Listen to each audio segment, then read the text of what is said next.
the sulcus limitans, where it meets a little more higher up on the two sides, both the sides, you find is a pigmented area, and that is bluish pigmented area, and that is called locus ceruleus. So locus ceruleus, you can see, is at the highest level of the pons, rather at the, where it meets the midbrain on the dorsal side over to this medial eminence just below the superior cerebellar peduncle, or you can say just above to the superior fovea. That's the location, and it is a bluish color, pigmented area. And this bluish is because of the pigmented neurons present here, and because of this bluish pigmented pigment here, it is also called substantia ferruginea. This is called substantia ferruginea, this area. And locus ceruleus, it is, that the endocrine gland, this suprarenal medulla, it's the chief site for liberation of this epinephrine and non-epinephrine in the human body. It's a part of the chromaffin cell system. So this non-epinephrine within the cranium, or you can say within the brain, the chief site of secretion of norepinephrine is this locus ceruleus. It's from here that the non-epinephrine is being secreted.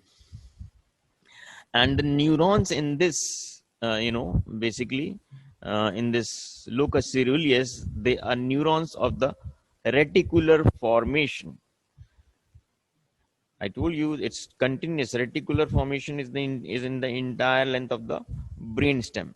So the neurons of the reticular formation lying here in the locus ceruleus, they are pigmented, and they're called, because of the pigmentation, it's called substantia ferruginea, and they secrete this non-adrenaline or norepinephrine. Now, basically, important point about this is the site here, because it's an site for active secretion of norepinephrine, and it takes part in the paradoxical sleep. Now, paradoxical sleep means, basically, you must have been taught in physiology about the sleep cycle. It has an REM and REM part of the sleep. REM, rapid eye movement sleep. So this has a role in REM portion of the sleep, that is the rapid eye movement portion of your sleep cycle. And this portion of your sleep is when you are actually completely lost from your surroundings, or you are like, you have surrendered your consciousness, and you are like, in deep sleep. For the person, for the surrounding, it will appear that you are in a deep sleep. Means your voluntary movements have been sustained, and you are like person on outside will see that you are in a deep state of sleep, but actually you are very active in your mind at that time. You are of course sleeping, totally lost from the surrounding, but in the brain this adrenergic system is activated, and you're very active in your brain at that time during the REM portion of the sleep, where actually dreams come up. So the dreams are seen in REM portion of your sleep cycle, and because you are dreaming, dreams are like continuous until you are hindered upon. You are like seeing the dreams, and dreams keep on making up and continuing. Like if you are sleeping, you'll find your dream continuing. So that means your this adrenergic system is activated, and you are lost in the dreams. But the important is that these dreams you cannot recollect when you are like fully awake. After you get up from your sleep, you forget the dreams.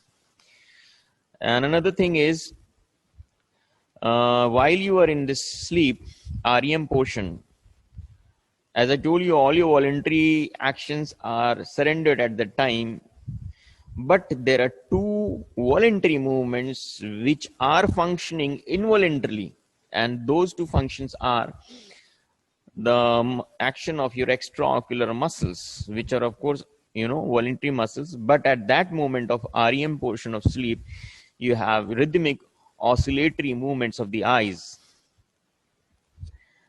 And another thing is your diaphragm is also moving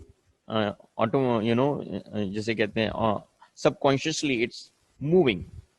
So these two muscles, which are actually voluntary muscles, but they are working involuntary movements हो रहे, but they are acting. So this is actually called paradox. Paradox समझ में आया ना? Paradox का मतलब ये, firstly, virtually on outside you appear in a deep sleep, but your mind is actually very active at that time.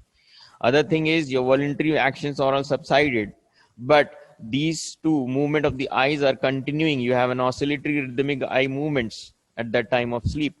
Well, your diaphragm is also moving.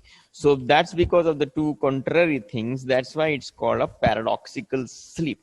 And it is this portion, this is called the locus ceruleus, which secretes norepinephrine, becomes active during the REM portion of sleep. Okay, so that was about this point.